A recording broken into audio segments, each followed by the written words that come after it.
Good morning, everybody. Thank you for joining us and welcome to our webinar on solar for the logistics and transport sector. We might just wait a moment or two before we kick off, just to allow a few more participants to join us. So just bear with.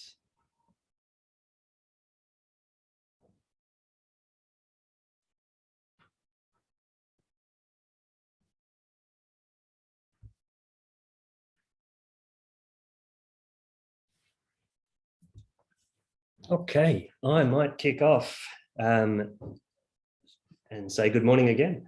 If you've just joined us, welcome to Energy Action and Beam Solar's webinar this morning, where I'm joined by Andrew Lister, who I'll introduce in a moment. You might be able to see him on screen, if I can, to look at what's happening in the logistics and transport sector and what the opportunity is for solar. The way we're going to structure this morning, I'm going to do a bit of a survey of what's happening in the global literature, or the literature more generally, before I ask Andrew to delve into some of the projects he's been working on, some of the technologies he's been working with, some of the solutions to problems that he is providing for customers right now. Before I move into the intros, though, I'll just frame up what we're going to talk about. Look, I guess the core message, the key message underneath everything today is that EVs, electric vehicles, and ETs, electric trucks, are coming, and they're coming faster than a lot of people expected. The opportunity to reduce carbon emissions is the primary driver, coming from the energy action side of things, and looking at the solar and logistics sector. I'd like to sort of explain a little bit about the importance of the energy sector also making its transition to renewable energy and a lower emissions base. It's a big challenge for the energy industry, so we'll try and shed a bit of light on the environmental imperative that is now asking questions of energy reliability and also driving energy costs. We'll look a little bit at that. In spite of the twists in the energy market, however, the financial business case for electric vehicles, certainly light duty electric vehicles, looks like it stacks up pretty well now. A little way off for electric trucks, but hopefully it's coming. The path through the complexity of rising energy prices and energy reliability, etc., is to become increasingly self-sufficient on site at your facility, become more in control of how you're using your energy and how you're dispatching your energy when you're buying your energy, and to become more sustainable at your facility. But if you start from the point of view of trying to future-proof your facility for electric vehicle demand, then the problems that the energy market presents become quite complex. If you sit down to look at AC versus DC charging and the price differentials, if you start trying to follow the aspiration for high voltage 5-minute charging, and you sort of then lay over the challenges of swap in, swap out models for trucks, for batteries, and then think about how long hydrogen might be away as a viable fuel source, there's obviously a lot happening in the space. So we've got Andrew Lister joining us today to shine a light on what's happening and talk about what he can see coming down the wire. So with no further ado, I'm going to introduce my partner today, Andrew Lister. It's a great pleasure and honor to have Andrew join us. Andrew is the CEO and managing director of Beam Solar Labs. At Energy Action, we love Beam. We love their expertise. We love the independence that they offer, and we love the support that they offer our customers to deliver fantastic results and drive value out of the behind the market solar and storage value chain. Thank you, Ed. Andrew. Thank you. Cool. And look, just to introduce Energy Action, if you're new to us, I'll just say a few words. Our mission is around making energy simpler, cleaner, and cost less. We do this through energy procurement services and energy market data and reporting services that we offer through to commercial and industrial energy buyers and users around the country. To kick off this morning, before I get to the next bit, I'm going to offer some killer facts, and we might come back to these through the course of the presentation. Here's first killer fact. Light duty vehicles, this is around emissions, light duty vehicles, electric vehicles in 2021 terms, or 2020 terms, in fact, with the 2020 electricity grid intensity, will emit 11 kilos of EVs will emit 11 kilos of CO2 equivalent per 100 kilometers they drive, whereas a diesel light duty vehicle will emit about 45 kilos, of emissions per 100 kilometers. So it's about a fourfold differential there, fourfold increase. For electric trucks at the moment, the differential is not quite so impressive. An EV truck will emit 65 kilos of CO2 per 100 kilometers it drives, versus about 75 kilos of emissions from a diesel powered truck. If we look at the costs though, here's some more killer facts coming at you. Light duty vehicles, electric vehicles, let's assume they're 100% EV, they're plug-in EVs. You're supplying them from the grid. At current prices, it's going to cost you about $3.65 to drive 100 kilometers in your light duty vehicle, versus $15 for the diesel. That's at $1.50 a litre. So before we even worry too much about $2 a litre diesel. Trucks, it'll cost you about $14 to drive an EV truck, an ET truck, an electric truck per 100 kilometers, versus $42 to drive 100 kilometers in a diesel powered truck. So some significant price differentials there just on the fuel costs. Before we get into it, it is beholden upon us just to offer an acknowledgement of country. It's up on screen there right now that we acknowledge the traditional custodians of country throughout Australia and their connections to land, sea and community. We pay our respect to elders past and present, and extend that respect to all Aboriginal and Torres Strait Islander people. I myself, I'm coming to you today from Parramatta, which is the traditional land of the Burramatagal people of the Darug clan. And Andrew, I believe you're joining us from Ulladulla in Muriel country of the Budawang clan. And if we hear choppers, it's just Endeavour Energy. That's right. We're all clear so far. Yeah. Okay. All right. Great. Okay. So quickly, a quick survey of of what's going on in the market. Quick survey of the media. Yeah. Type EV into your Google, and you'll get results like this pretty quickly. Some pretty dramatic sales results in the EV space over the last 12 months have been reported by the Electric Vehicle Council last month. In fact, a tripling of electric vehicles sold in Australia. And the observation that electric vehicles now account for 2% of new car sales in the country. Nissan talking about price parity in 2024. I think MG might even be there now out of China. And in the bottom left of the corner, you can see bottom left of the screen, sorry, you can see some of the projections from the International Energy Agency. 11 million EVs and ETs on road globally in 2021. Expecting to rise to 145 and 300 million EVs on road by 2030, 2050, which I think by that stage represents about 25 and 50% of total car sales, or total cars on road.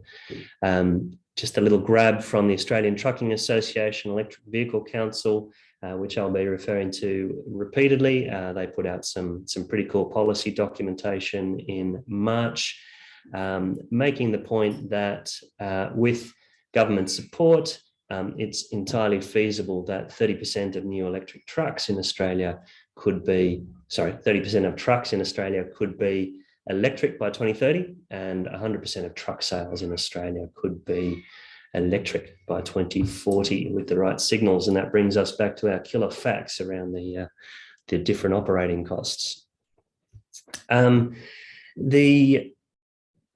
But to deliver on the future, the emissions reduction picture that we all want to see, the energy system needs to change and change fast. The best articulation I've found recently for the imperative here, it's quite a chilling statement from UN Secretary General Antonio Guterres at the end of February, framing the latest IPCC report. We're 6 or 8 months on now, 6 months on from Glasgow in October, November last year, where a lot of big statements and big commitments were made, and certainly a loud message that more had to happen sooner. You can see on screen Guterres being quite outspoken that fossil fuels are a dead end for our planet, for our humanity, and yes, for economies. Making the point that a well-managed path to energy security through renewables is really important. And I guess our key takeout from this, nailing our colours to the mast, etc., is that we need to see more sooner to restrict global warming to 1.5 degrees by 2050. Let's break down what's happening globally, just in Australia, and the emissions picture for a moment. There is a massive opportunity in reducing Australia's emissions by electrifying the transport sector. Transport emissions in Cal 21 represented about 18% of Australia's total reported emissions.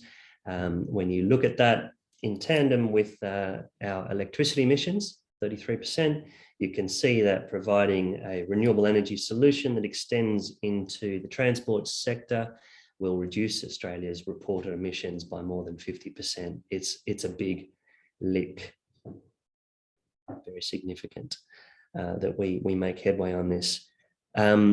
I've pulled some data. That data is out of Department of Industry. I've pulled some data together too on the right-hand side of the screen, just breaking down the transport sector's emissions as reported in 2020.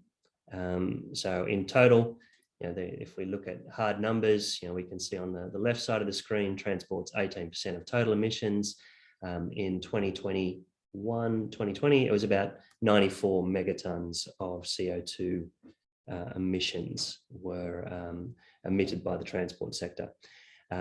This is expected to grow by 6 megatons by 2030.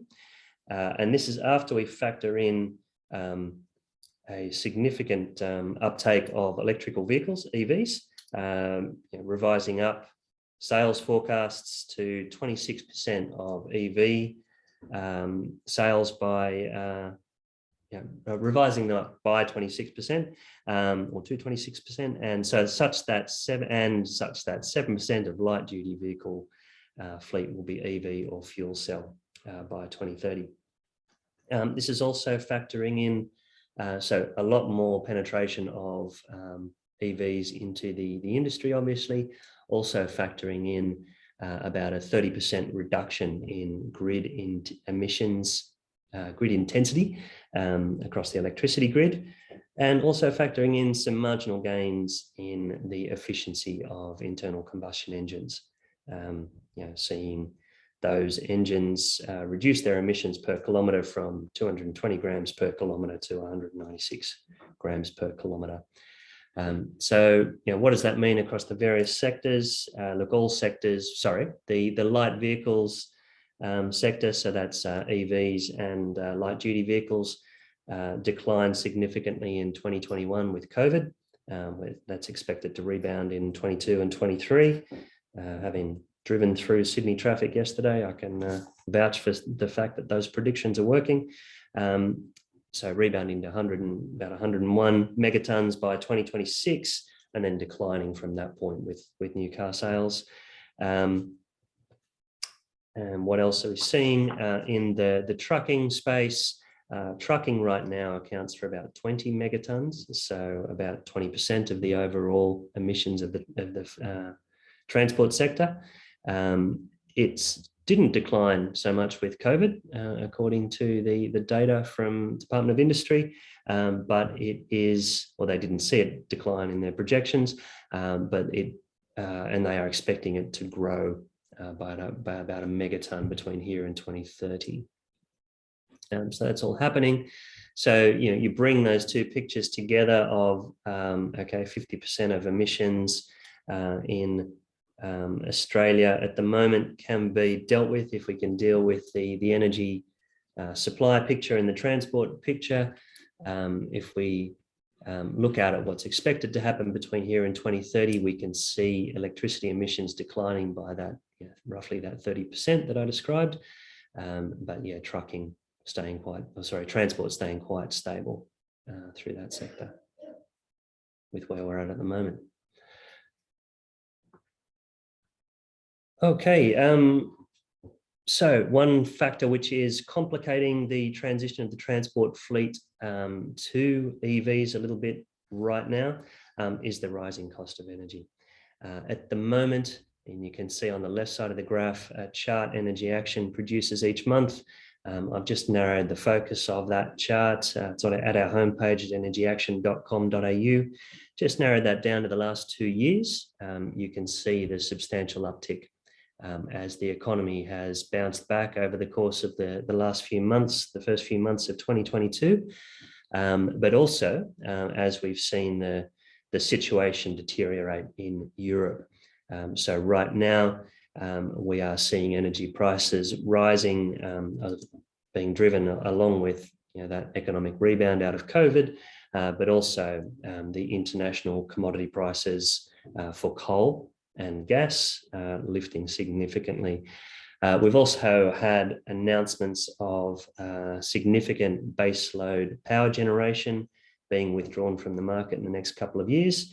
And we've also had a series of planned and unplanned outages across that coal fleet over the last few months as well. So we have this situation right now where we have rapidly increasing prices, particularly in New South Wales and Queensland, less so in Victoria. Still some good value opportunities in Victoria. And interestingly, South Australia, the state which has made the biggest gains towards a renewable energy system, is proving itself right now to be extremely resilient to some of the price conditions we're seeing on the East Coast. However, as you're starting to think through what you need to do to move to EVs and how you're going to justify the business case to reduce emissions, the other side of the coin is being able to report that you're taking steps to reduce your organisation's emissions and to do it in a way which is credible to your stakeholders. In Australia and globally through the Greenhouse Gas Protocol, the most reliable way to do that is through the purchase of certificates. Certificates have a market price in Australia, which was established under some legislation back in 2000. We've seen that market price lift over the course of the last 12 months, certainly with COVID and with Glasgow last year, and more organisations getting on board with declaring their intent and taking steps to reduce their emissions associated with their energy purchases. We're seeing those certificate prices lift. So on screen at the moment, we can see where prices were for futures out in March 21 last year, so 12 months ago. We could talk to you about 1.5 cents per kilowatt as a premium on top of your energy costs for renewable power. By the time we got to August and leading up to COP26, that premium for Cal 24 had shifted to just about 2.5 cents per kilowatt hour. And at the end of March, it's about 4.5 cents per kilowatt hour in Cal 24. So a significant change in that market, perhaps driven even more so by the impending election and concern as to what's going to happen as both parties get prepared to make their statements and make policy change. I'll just pause for a moment to invite you guys to offer up any questions or comments as we're going. We'll do our best to answer them on the fly, given that we'll probably be talking for the duration of the time that we've got together. So please jump in if you've got through either the chat or the Q&A panel, if there's something that you would like to bring to our attention or check in with us on. Okay, so look, Cheers, Andrew. So just thinking about how your stakeholders perceive your business and reporting credible steps in the energy sector. Andrew, I thought I might throw to you right here and ask what you're seeing across the sector behind the meter. Thank you. Yeah, besides those price pressures that you're either seeing now or that are coming, a lot of our customers are seeing pressure from their customers. So often they're suppliers to Aldi, Woolworths, Coles, and those companies have a very big ESG focus. And the way that that's manifesting now is through renewable energy targets or emissions targets for their suppliers. So they're also leading by example. We've got Aldi rolling out solar to 250 stores and 6 of their DCs. Woolworths have done their 100th store with solar last year, many more to come. And then Coles have done 69 stores and then all new stores. So they're leading that, and then they're expecting their suppliers to do exactly the same thing. And so we're getting our customers coming to us saying, hey, look, Woolworths have just told us we need to be, carbon neutral by 2025, or, 50% renewable by 2025. What do we do? So I imagine you're getting the same. And then, being in the logistics industry, you might be supplying to some of your manufacturers. They're all in the same boat. So we've got McCain Food rolling out a huge 7 megawatt behind the meter solar farm at their factory in Victoria. That includes biogas as well. We've got CUB, Riverlands Poultry, Primo Small Goods, all with very big solar systems. This is just becoming the norm out there. Yeah, we are seeing it as well, and working with you on some of these projects, Andrew, seeing a big drive from end users right through that value chain to get behind the meter solutions for their renewables to build some resilience. We're also seeing it on the grid side, where we're working with a lot of these brands and other brands to help them take advantage of what is available in the energy markets for what they can't do on site. Yep. Look, the other part of the cost equation in any business case to move to EVs and ETs at the moment is diesel price. Again, just referring back to the Trucking Association, they've made the observation last month that diesel represents about 20% of the cost of short haul operators' costs and about 35% of the costs of long haul operators. So a significant part of any bottom line, accentuated by the moment by what we're seeing in fuel prices. So just as the gas market, certainly Australia is impacted by a global gas market because we export so much gas offshore, and our gas producers will seek the highest price. Coal too coal, which supports electricity generation, is not so linked directly to global markets and not available for transportation so readily to global markets, but we certainly are a major exporter of coal, and a lot of the coal contracts which support electricity generation here in Australia are linked to international benchmarks. And both of those benchmarks, gas and coal, are in turn linked to the oil price, which is driving prices at the pump well over $2 in Sydney at the moment. Okay, so looking at what that means, just breaking down some of my killer facts again and relating that back to the trucking, electric trucks and the trucking sector specifically. I've just put on screen some modelling again from the Australian Trucking Association, played with the numbers a little bit just to make sure we're comfortable with the electricity costs going into it, where we're presenting cost per kilowatt hour delivered into the logistics and transport sectors, for their facilities of between 7 and 15 cents per kilowatt hour. That's a pretty reasonable range at the moment, given how quickly that market's moving. Customers are forward buying, so have some protection in some instances. Thinking about the delivered costs in various regions of the country, and also thinking about the opportunity which exists for buyers to use just off-peak energy to fill their batteries and their trucks. So 7 to 15 cents per kilowatt hour is translating, as I mentioned, down to per 100 kilometres, $6.50 to $14 per 100 kilometres, compared to at $1.50 per litre $42 for 100 kilometers if you're driving a diesel truck. Some compelling numbers there. Forget about that dollar sign on the emissions. 65 versus 75 kilograms of CO2 equivalent per 100 kilometers. Okay, wrapping that up though into a total cost of ownership picture. Look, it looks like a pretty rosy picture is coming down the wire if your fleet is light duty vehicles. On a 5-year total cost of ownership basis, we are getting price parity in Oz and price parity actually at the capex isn't quite there yet, but certainly over 5 years we're seeing a lower total cost of ownership.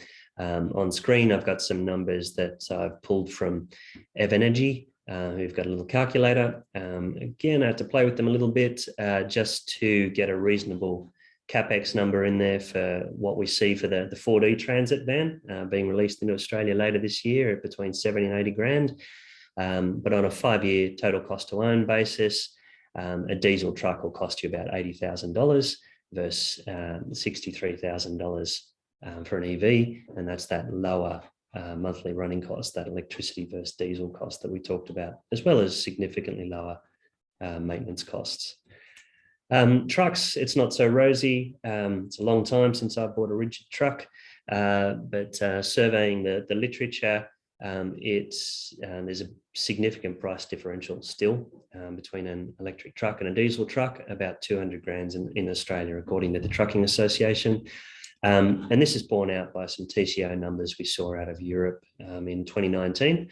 So, focusing on these on the left column, which excludes any subsidy, it'll cost you 300,000 euros over 5 years in 2019 terms, versus to run an electric truck, versus a conventional truck will cost you about 150,000 euros. So it seems to be in line with that $200,000 price differential the Trucking Association is talking about. Delivering on the future, there's a whole lot of policy work being done. It's a great time to be making a noise about policy, particularly trucking and transport policy with the election coming up. Some of the initiatives announced by the Trucking Association, the Electric Vehicles Council at end of March on the right side of the screen, if you want to read through those. And that's what's required to deliver on that national goal that those bodies are shouting about. It's clear too that the market needs to develop behind this. We can see in some modelling from a company, from Energia, consultancy company out of Sydney here, they've made the observation that top-selling EV models aren't available, top-selling conventional car models are not available in EV format yet. And for example, if the Honda Accord and the Toyota Camry were released in EV format in Australia, they would expect that to triple EV sales again in a year, which is a big boost. And again, the Trucking Association has observed that of the 58 electric trucks available in Australia, available globally, only 14 are available in Australia at the moment. So behind all that, Andrew, I'm going to throw to you and ask what you can see happening in that hardware space, mate. Yeah, thank you, Ed. So thanks for covering all that price information and background on EVs. And, I think it's obvious to everyone now that there's, some emerging disruptive technologies coming to the logistics and transport sector, through the medium of energy. So I've got 4 here, solar, batteries, EVs and chargers, and they all fit together. And I think, solar's here now, and, it can provide some big impacts now. But batteries are coming and EVs are coming. And so it's about getting your business set up, ready to take advantage of what's in front of you now, and to take advantage of what's coming in the next 10 to 15 years. Okay. So I'll just run through these one by one. Starting with solar, and really the principle of solar is it's free energy during the day. So this is a typical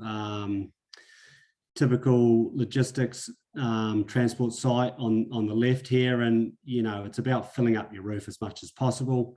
and then right sizing that to your load. So if you've got a favourable load like this site does here, you can see the energy use in blue on the right over a week, and then we're overlaying solar in there in the yellow. So you can see, if it's sized right, you've just got a whole lot of free power during the day. Pretty significant. That looks like, off the top of my head, about 40% of the facility usage covered by solar in that. That's exactly right, Ed. So that's a 40% saving basically on your energy costs. So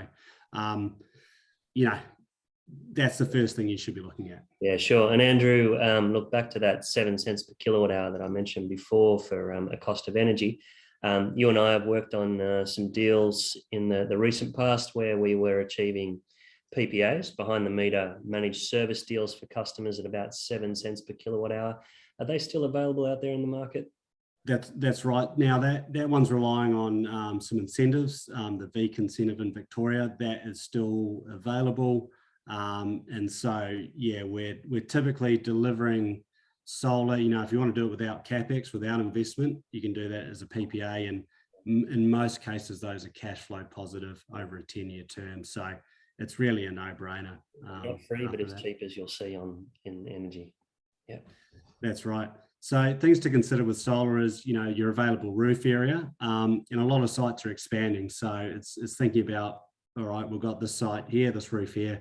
What are we going to have, in the near future as well? And then what's your load profile?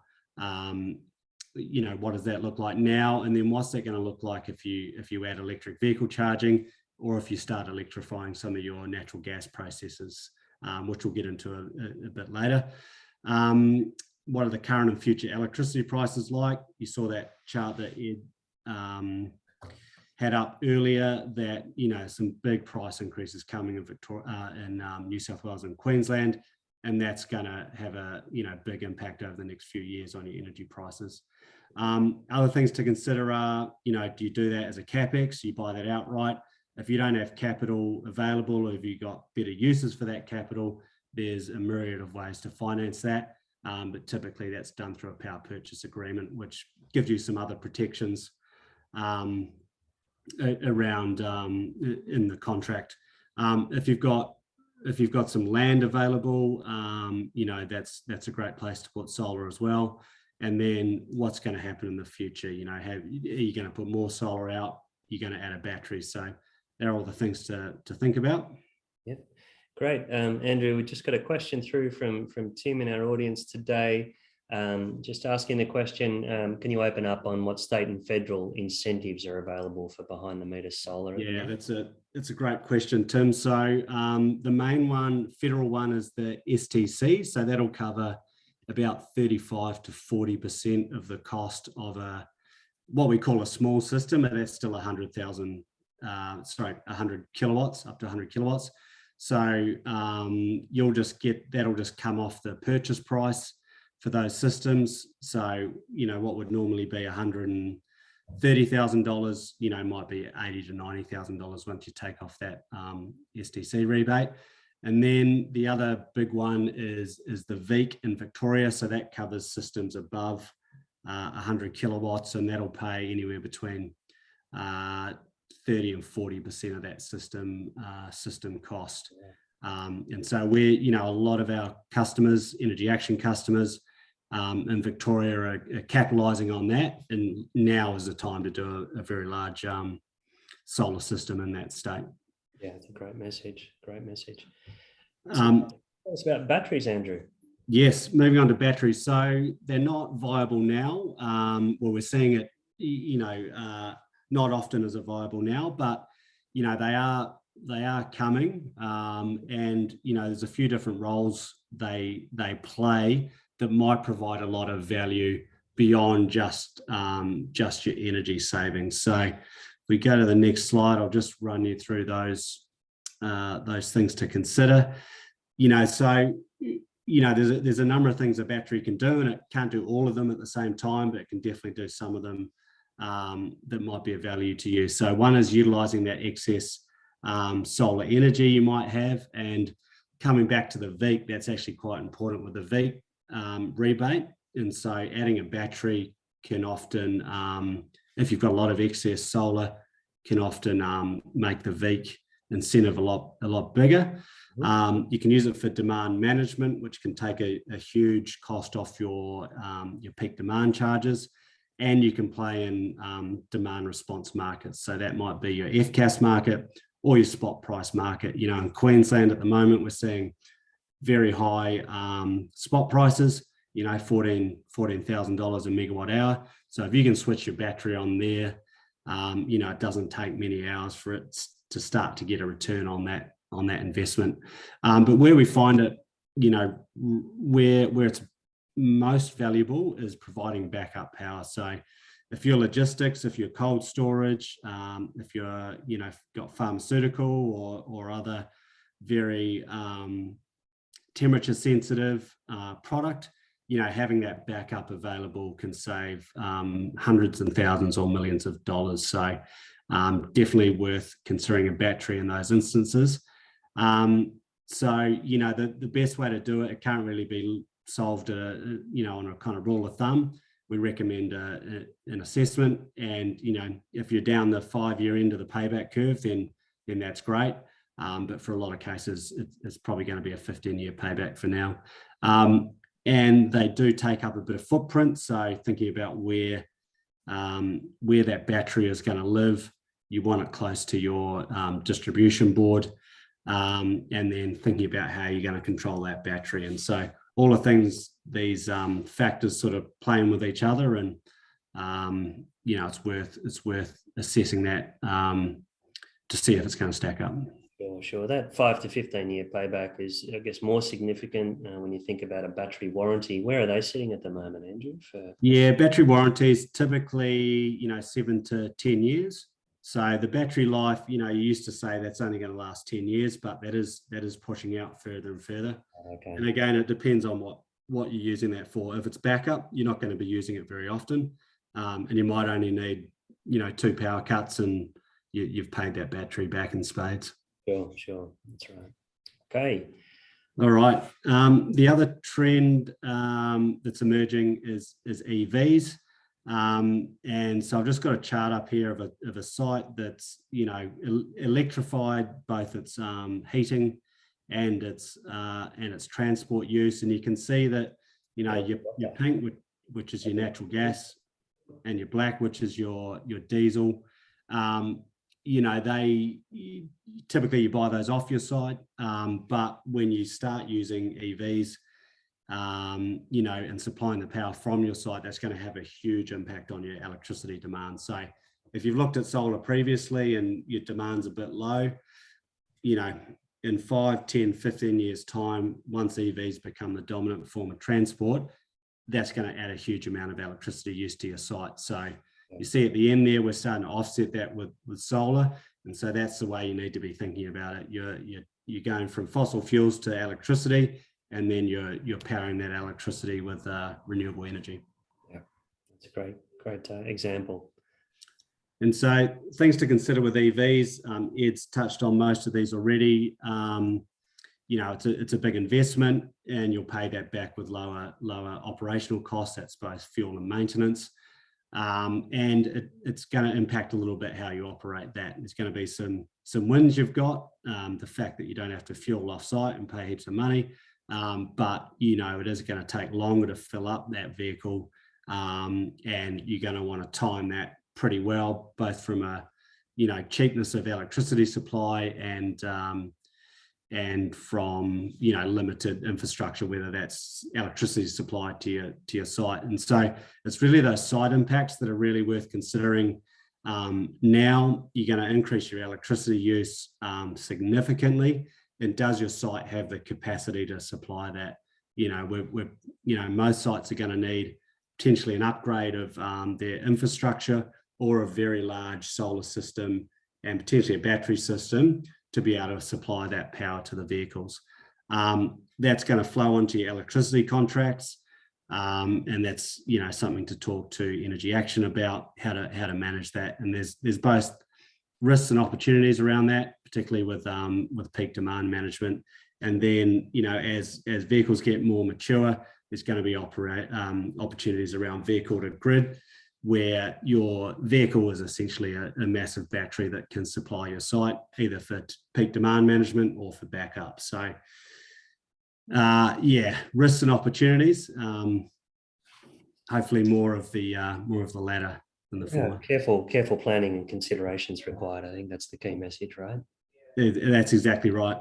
And so aside from solar, the other thing we're starting to see getting rolled out now is EV chargers. Companies either want that for their own fleet or their customers. And there's a few things to consider with those as well. If we skip to the next slide. So, you know, what are your fleet numbers going to be and what's that makeup going to be? And again, that's from the customer side as well as your own fleet. You know, how long do they need to charge? How many do you need to be charging at once? And more we're seeing it with staff cars as well. You know, that's something that staff are starting to ask for. You know, if I'm going to commute to work, can I charge my EV there? Mm-hmm. And again, that presents some opportunities around eventually around vehicle to grid. Then there's some of these, I've called them small details. I'm not sure why, because they've got a massive impact on costs. But you know, whether you're getting a DC fast charger or just your AC charger, that impacts the time to charge, but also the cost. You know, the DC charger, you know, you're talking 10 times the cost to buy and install one of those. The location is also very important. You've got the electricity, the electrical infrastructure. How are you going to run that to the charger? That can have a big cost, whether that's wall mounted or pedestal mounted. And then how are you going to manage load? You know, you got this big load you're adding to your site. You know, that's going to have impacts on your electricity bill. How do you manage that? How do you manage data? And then do you want to charge for that? Have you got customers who are going to want to use that infrastructure and charge their cars? Big questions. So, Andrew, I really want you to have a quick talk about one of the case study projects we've been working on together. So I'm going to do an outsider's view of what Beam does really, really well. We encourage our customers to talk to us and talk to Beam about preparing the business case and financials. You know, Beam do it really fast, really accurately. They present it beautifully. Sizing, their tools are really optimized to help you optimize what you can do on site and provide lots of scenarios to allow you to drill into what's going to work for your site. The other key piece of any effective assessment is always that roof structural assessment. What can the load, the rooftop bear? On screen here, some awesome, I love this picture here of the detail and that's in the Beam survey, beautifully presented online, very accessible, very easy to work with, very easy to set different iterations and scenarios with as well. But that's all to support the Beam process of initial offer procurement fundamentally. So working through initial offers, going through a very rigorous shortlisting process to examine who's going to be able to support your projects before moving into final offers to really drive the price down, and then executing on a project that's going to deliver value. That's I'm going to take advantage and summarize there, Andrew.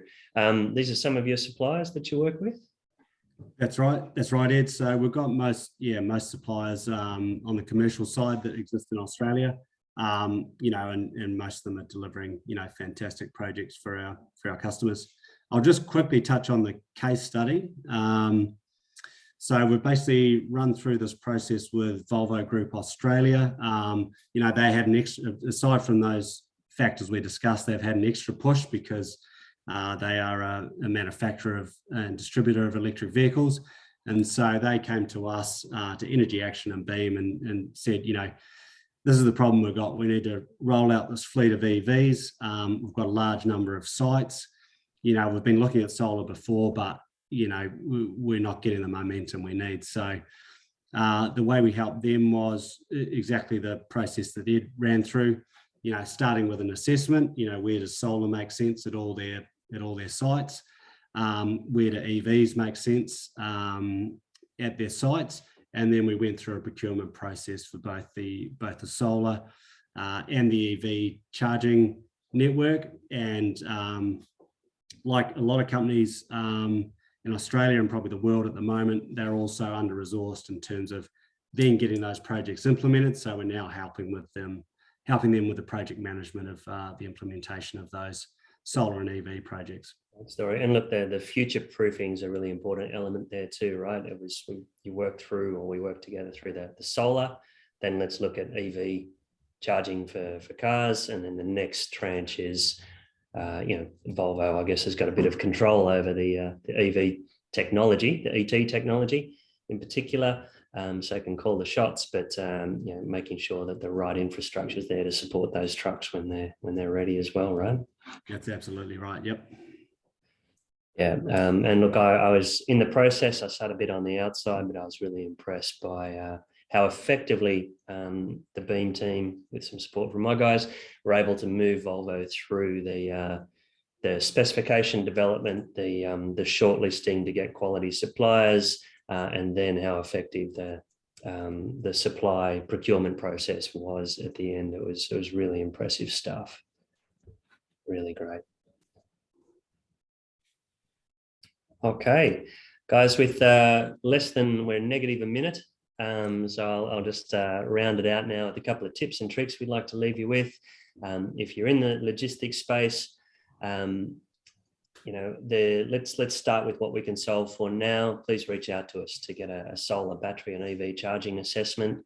Let's start a conversation. And we'll bring Andrew and his team in pretty quickly about how we can future-proof your facility and what the future might look like for you. As part of that, we'll start to work with you to consider how we may need to upgrade your connection. Let's assume your energy demand is going to go up with your EV fleet, and start to work through some of the energy storage scenarios that you may have to consider. And then the last piece of it, the other piece we can do now, is help you to buy renewable energy from the grid. It doesn't need to be difficult. There's 4 or 5 solutions that Energy Action supports, and we can step you through those to get a great fit. But on that note, I might take a moment to say, Andrew, thank you so much for joining us, and everybody in our audience as well. Thank you so much for joining us today. If there are any questions, Andrew and I will hang on the line and field those. Otherwise, thank you so much for your time today and your attention. We really appreciate it.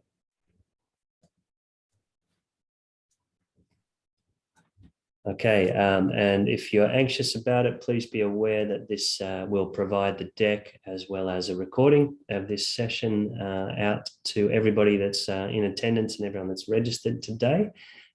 Hopefully there's some kernels and some nuggets in there to help you with your business case. And indeed, please reach out if there's anything we haven't covered or anything you would like us to deal with in regards to your particular circumstance. Thank you so much for your time. And cheers, Andrew. Thank you, Ed. Thank you, everyone.